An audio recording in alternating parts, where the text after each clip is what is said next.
आधी रात को जब मैं बाथरूम जाने के लिए उठा तो मैंने अनजाने में सामने वाली बिल्डिंग की छत पर एक बहुत बड़ा काला साया देखा जो मुझे हाथ हिलाकर बुला रहा था। मैं हैरान होकर उसे देख ही रहा था कि तभी मेरी माँ पीछे से आई और उसने मेरा मुंह दबा दिया और इशारे से चुप रहने को कहा। फिर मुझे धीरे धीरे खिड़की से दूर ले गई, लेकिन सामने छत पर खड़ा वह काला साया अब भी मुझे बुला रहा था। दूर से देखने पर वह कम से कम 3-4 मीटर ऊंचा लग रहा था। खिड़की से लगभग 2 मीटर दूर आने के बाद माँ ने मेरा मुंह छोड़ा। फिर वह भागकर बिस्तर के पास गई और पापा को जोर जोर से हिलाते हुए बोली, उठो जल्दी उठो, वह चीज फिर आ गई है। पापा घबरा कर उठे और बोले, क्या हुआ, कौन आ गया? माँ कांपती हुई बोली, वही फिर हमें ढूंढते हुए आ गया है। पापा तुरंत खिड़की के पास गए, लेकिन उन्हें कुछ दिखाई नहीं दिया। उन्होंने पूछा, कहाँ है? मुझे तो कुछ नहीं दिख रहा। मैंने कहा, माँ सच कह रही है, मैंने भी उसे देखा है, वह बहुत बड़ा था। पापा का चेहरा एकदम उतर गया। उन्होंने कहा, इतने साल बीत गए फिर भी वो हमारे पीछे पड़ा है। मैंने पूछा, आप लोग किसकी बात कर रहे हैं? क्या मुझसे कुछ छुपा रहे हैं? माँ ने तुरंत कहा, धीरे बोलो, वह तुम्हारी आवाज सुन सकता है। जैसे जैसे तुम बड़े हो रहे हो तुम्हारी गंध भी बढ़ रही है, इसलिए अब उसे हमें ढूंढना पहले से आसान हो गया है। वह हमारा एक बच्चा पहले ही ले जा चुका है। मैं उसे तुम्हें नुकसान नहीं पहुंचाने दूंगी। पापा परेशान होकर बोले, आखिर वह हमें कब छोड़ेगा? मैंने घबरा कर पूछा, माँ क्या आप मेरे बड़े भाई की बात कर रही हैं? क्या उसे उसी राक्षस ने मारा था? माँ की आंखों में आंसू आ गए। उसने कहा, बेटा मत पूछो, बस इतना समझ लो कि हम दोनों तुमसे माफी चाहते हैं। जल्दी से ये मास्क पहन लो, हमें अभी घर छोड़कर जाना होगा। मैंने जिद करते हुए कहा, जब तक आप लोग सच नहीं बताओगे मैं कहीं नहीं जाऊंगा। तभी पापा गुस्से में बोले, चुप रहो, क्या तुम 7 साल पहले की घटना भूल गए हो? तभी मेरे दिमाग में 7 साल पुरानी बात घूम गई। उस रात मैं अपने दोस्तों के साथ खेत में लुका छिपी खेल रहा था। हमें ढूंढने वाला लड़का रवि था। मैं भूसे के ढेर में छिप गया था। रवि एक एक करके सबको ढूंढ चुका था, लेकिन मुझे नहीं ढूंढ पाया। रात होती गई, बाकी सारे बच्चे घर चले गए, लेकिन रवि हार मानने को तैयार नहीं था। वह लगातार मुझे खोजता रहा। मैं भूसे में छिपा छिपा सो गया। तभी नींद में मुझे एक भयानक चीख सुनाई दी। मैं घबरा कर उठा और बाहर झांका, लेकिन रवि कहीं दिखाई नहीं दिया। वहाँ सिर्फ खून के निशान बचे थे। तभी मुझे याद आया कि उसी रात मैंने भी एक काले साये को मुझे हाथ हिलाकर बुलाते हुए देखा था और किसी ने मेरे कान में कहा था, उस रात मरने वाला असल में तुम थे। ये याद आते ही मेरे रोंगटे खड़े हो गए। पापा माँ ने जल्दी जल्दी सामान पैक किया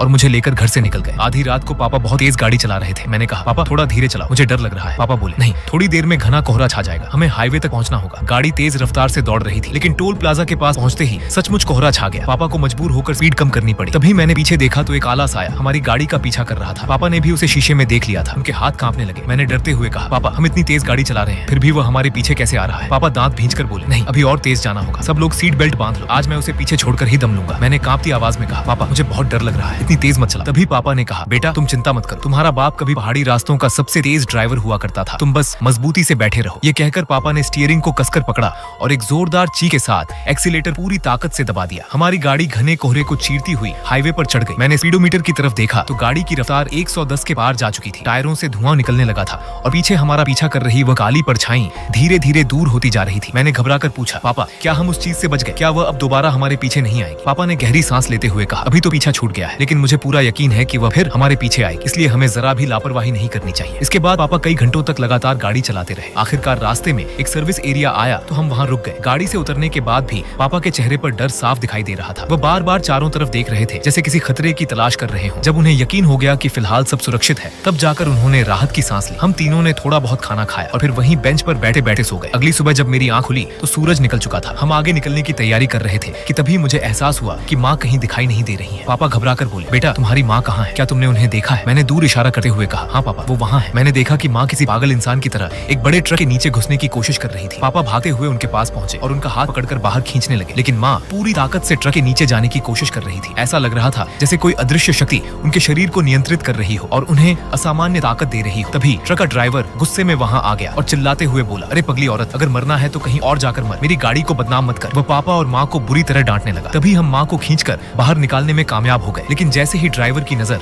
माँ के चेहरे पर पड़ी उसका रंग उड़ गया और वह बिना कुछ बोले अपनी गाड़ी की तरफ भाग गया। उस समय माँ की आंखें पूरी तरह उलट चुकी थी और उनका शरीर बुरी तरह कांप रहा था। उन्हें देखकर कोई भी डर जाता। पापा ये देखकर बुरी तरह घबरा गए। उन्होंने तुरंत माँ को संभाला और बोले, जल्दी पानी ला। पापा एक तरफ माँ की नाक दबाकर उन्हें होश में लाने की कोशिश कर रहे थे और दूसरी तरफ मुझे पानी पिलाने के लिए कह रहे थे। काफी देर की कोशिश के बाद आखिरकार हम माँ को संभालने में कामयाब हो गए। माँ ने धीरे धीरे आंखें खोली और बोली, मुझे अभी अभी ऐसा लगा जैसे मैंने अपनी दादी को देखा हो। मेरे साथ क्या हुआ था? पापा ने गंभीर आवाज में कहा, तुम्हारी हालत बिल्कुल दौरे जैसी हो गई थी। मुझे पूरा यकीन है कि यह सब उसी चीज का काम है। माँ डरकर बोली, लेकिन अभी तो दिन का उजाला है, लगता है वह पहले से कहीं ज्यादा ताकतवर हो चुका है। पापा तुरंत बोले, हम यहाँ एक पल भी नहीं रुक सकते, हमें अभी निकलना होगा। फिर मैं माँ को सहारा देकर गाड़ी तक लाया। पापा ने नेविगेशन चालू किया और गंतव्य में इंद्रगिरी मंदिर डाल दिया। माँ ये देखकर चौंक गई और बोली, क्या तुम पागल हो गए हो? बहुत बड़ी मजबूरी के बिना हम गुरुजी के पास नहीं जा सकते। क्या तुम सब भूल गए हो? पापा ने सख्त आवाज में कहा, अब हमारे पास कोई दूसरा रास्ता नहीं बचा है, हम उससे भाग नहीं सकते। अगर किसी के पास हमारे बेटे की जान बचाने की ताकत है तो वह सिर्फ इंद्रगिरी मंदिर के गुरुजी के पास है। क्या तुम चाहती हो कि इसका भी वही हाल हो जो रोहित का हुआ था? मैं हैरानी से बोला, माँ पापा आखिर आप लोग मुझसे क्या छिपा रहे हो? रोहित के साथ क्या हुआ था? पापा ने सिर्फ इतना कहा, मंदिर पहुंचने के बाद तुम्हें सब पता चल जाएगा। पूरे रास्ते माँ बेहोशी जैसी हालत में सोती रही और पापा का चेहरा लगातार गंभीर होता गया। फिर उन्होंने गुरुजी को फोन लगाया, लेकिन पापा कुछ बोल पाते उससे पहले ही उधर से आवाज आई, मुझे पता है तुम लोग आ रहे हो। मैंने अपने शिष्य अर्जुन को तुम्हें लेने भेज दिया है। वे 10 मील वाले सर्विस एरिया में तुम्हारा इंतजार कर रहा है। और याद रखना, आज की रात तुम लोगों के लिए बहुत मुश्किल होने वाली है, लेकिन चिंता मत करना, वह सब संभाल लेगा। पापा ने कुछ नहीं कहा, बस धीरे से धन्यवाद बोल दिया। थोड़ी ही देर में हम शिलागढ़ सर्विस एरिया पहुंच गए। तब तक अंधेरा भी होने लगा था। पापा गाड़ी से उतरकर पूरे सर्विस एरिया में उस आदमी को ढूंढने लगे जो हमें लेने आने वाला था, लेकिन उन्हें कहीं कोई नहीं मिला। आखिर उन्होंने फिर फोन मिलाया, गुरुजी मैं शिलागढ़ पहुंच गया हूँ, लेकिन अर्जुन जी कहीं दिखाई नहीं दे रहे। क्या आपका कह रहे हैं कि वो यहाँ आ चुके हैं? उधर से आवाज आई, मेरा ये शिष्य फिर कहीं पीने बैठ गया होगा, लेकिन तुम चिंता मत करो, उसे शराब बहुत पसंद है, पर उसे अपनी जिम्मेदारी की समझ है, वह जरूरी काम कभी नहीं छोड़ेगा। तुम एक बार फिर ढूंढ कर देखो। फोन रखने के बाद पापा ने वहाँ के कर्मचारियों से बार बार पूछा, तब जाकर आखिर एक पत्थर की बेंच पर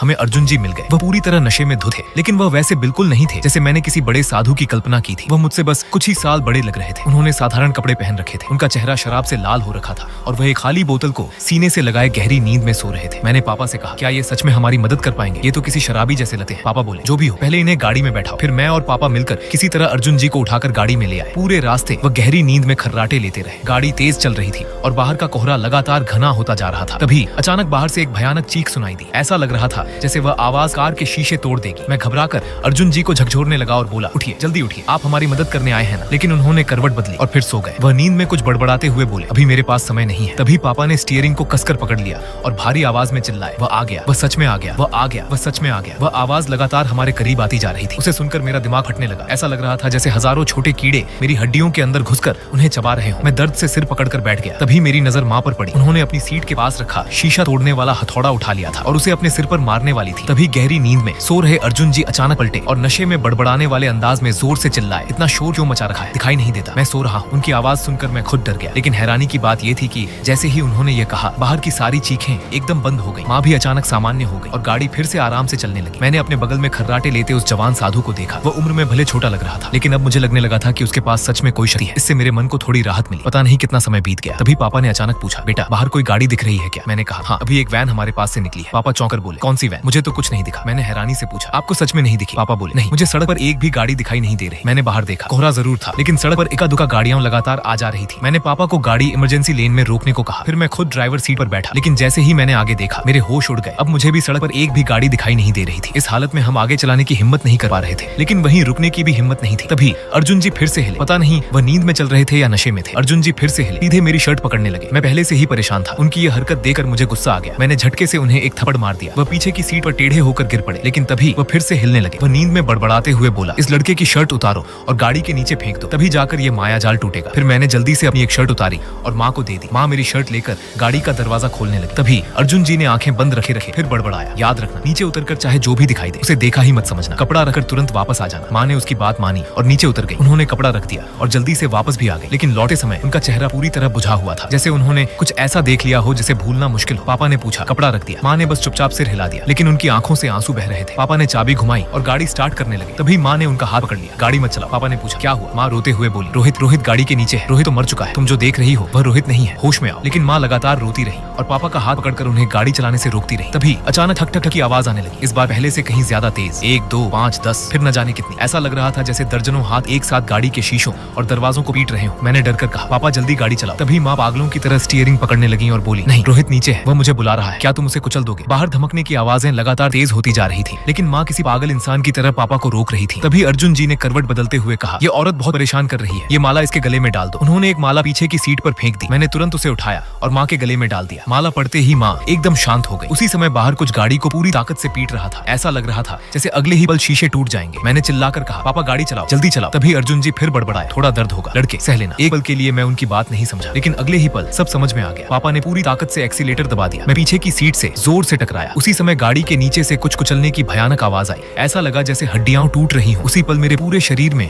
असहनीय दर्द फैल गया, जैसे किसी ने मेरी हड्डियां तोड़ दी हो और मेरे अंदर के सारे अंग दबा दिए हों। मैं दांत भींचकर पीछे की सीट पर पड़ा रहा। मेरे शरीर से बहता पसीना सीट को भिगो रहा था। तभी पापा अचानक बोले, अब मुझे दिखाई दे रहा है। फिर उन्होंने राहत की सांस ली और गाड़ी पूरी रफ्तार से आगे बढ़ा दी। मैं दर्द सहते सहते आखिर बेहोश हो गया। जब दोबारा मेरी आंख खुली तो मैंने देखा कि हमारी गाड़ी को विशालकाय बतखों जैसे जीवों ने चारों तरफ से घेर रखा था। वे अपने नुकीले चोंचों से शीशों पर हमला कर रहे थे। मैंने घबराकर कहा, बाहर कितनी सारी बतखें हैं। पापा बोले, नहीं, ये साधारण बतखें नहीं है, ये चीखने वाली बतखें हैं। गाड़ी के हर शीशे और दरवाजे पर उनके पंजे और चोंचे दिखाई दे रही थी। सामने का शीशा बारीक दरारों से भरने लगा और वे दरारें तेजी से फैलती जा रही थी। मुझे लगने लगा कि अब शीशा टूट जाएगा। मैं घबराकर अर्जुन जी को जोर जोर से हिलाने लगा, लेकिन वह गहरी नींद में थे। उन्होंने आंखें बंद रखते हुए बस इतना रोना कहा, चुप रहो, अभी मेरे पास जागने का समय नहीं है। तभी बाहर से नाखूनों के शीशे पर रगड़ने जैसी आवाजें आने लगी। अचानक एक जोरदार धमाका हुआ और पूरी गाड़ी हिल गई। वह राक्षस हमारी गाड़ी की छत पर कूद गया था। वह ऊपर लगातार उछल कूद कर रहा था। पूरी गाड़ी बुरी तरह हिल रही थी। आखिर उसी झटके से अर्जुन जी जाग गए। उन्होंने जेब से कई सुइयां निकाली और बिना देखे गाड़ी की छत की तरफ फेंक दी। अगले ही पल ऊपर से एक भयानक चीख सुनाई दी और वह काला राक्षस नीचे गिर गया। मौका मिलते ही पापा ने गाड़ी पूरी रफ्तार से आगे दौड़ा दी। मैंने पीछे मुड़कर देखा, कोहरे के बीच एक विशाल चीखने वाली बतख हमारी गाड़ी के पीछे पागलों की तरह दौड़ रही थी, लेकिन उसकी एक टांग ऐसा लग रहा था जैसे उसकी टांग में बिल्कुल ताकत नहीं बची थी। उसकी रफ्तार हमारी पूरी स्पीड से दौड़ती गाड़ी के सामने टिक नहीं पा रही थी। धीरे धीरे वह पीछे छूटने लगा और घने कोहरे में हमसे दूर होता गया। अर्जुन जी ने अपने मुंह के किनारे लगा खून पोंछते हुए कहा, पूरे दिन उस चीज से लड़ने के बाद